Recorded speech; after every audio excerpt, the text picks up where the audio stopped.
बिहार में बाढ़ एक अस्थायी समस्या बन गई है। आपकी भी सरकार थी, अब एनडीए की भी सरकार, इसका निदान क्यों नहीं हो पा रहा है? हर बार का यही कमोबेश स्थिति रहता है। देखिए, निश्चित जान लीजिए कि हिमालयन रीजन का ही पानी है। अब चाहे वो नेपाल से पानी आता हो, हमारे नेपाल से ही सारी नदियाँ, चाहे वह कोशी हो, गंडक हो, बूढ़ी गंडक हो, बागमती हो, और छोटी छोटी नदियाँ हैं, कमला बलान, भूतही बलान इत्यादि कई नदियाँ हैं।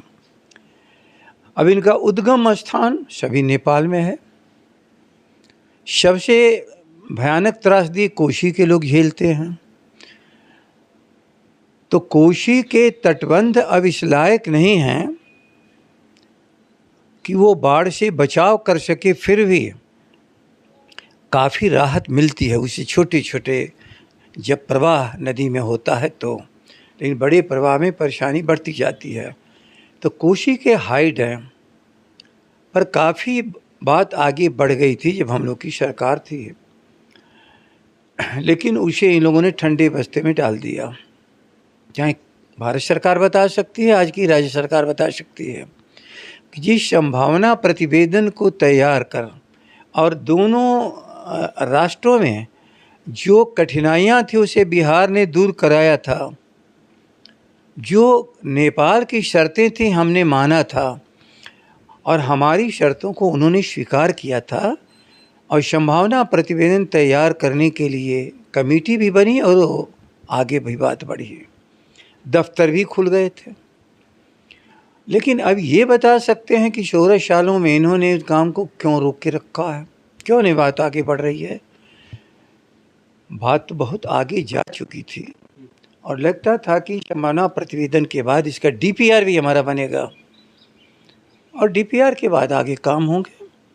जितनी तरह की डीपीआर बनाने में या संभावना प्रतिवेदन बनाने में जितने भी टेक्निकल रिक्वायरमेंट की ज़रूरत थी उस सभी हम लोगों ने पूरा किया था, और नेपाल को भी फ़ायदा हो और बिहार को भी नुकसान से बचाया जा सके।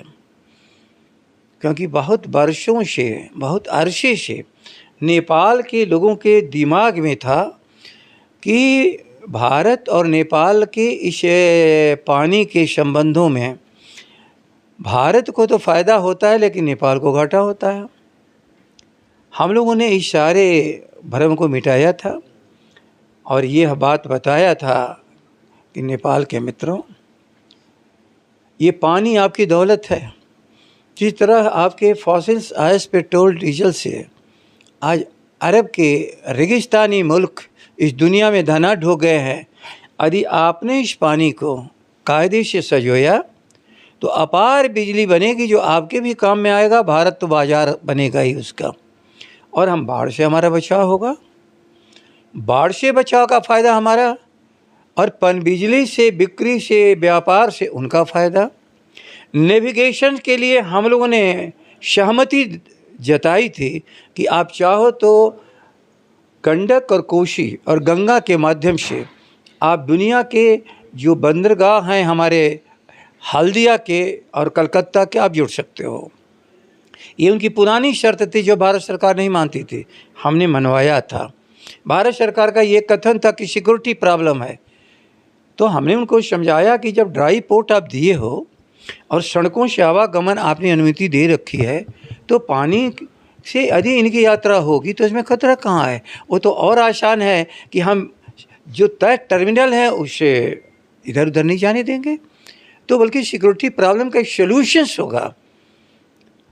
वो चाहते थे कि ब्रह्मपुत्र, भारत सरकार ब्रह्मपुत्र की प्रायोरिटी दे रही थी, फिर बिहार वो सफ़र करता।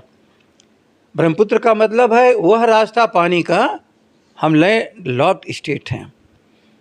लैंड लॉक्ड स्टेट में आवश्यक है कि हम गंगा के माध्यम से हम दुनिया से जुड़े हैं।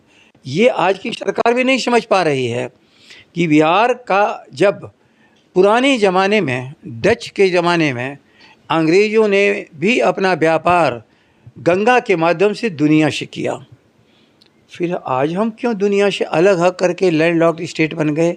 इसलिए सारी बातों को एक साथ, बाढ़ के प्रबंधन, उसी के साथ दुनिया से हमारा जुड़ाव, इस तरह की शर्तों को हमने स्वीकार करके और नेपाल को स्वीकार करा करके उन्हें भी प्रसन्नता और उसमें उनके फ़ायदे और हिस्सेदारी को देते हुए हम लोगों ने मेहनत की थी बिहार की तरफ से, और सारी चीज़ें सही रास्ते पर थे।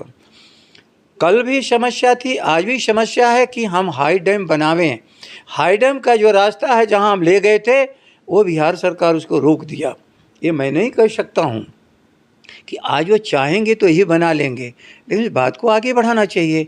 और बाढ़ का प्रबंधन का एकमात्र रास्ता है, जब तक आप प्रवाह को नियंत्रित नहीं करोगे, कभी बाढ़ को आप नियंत्रित नहीं कर सकते हो।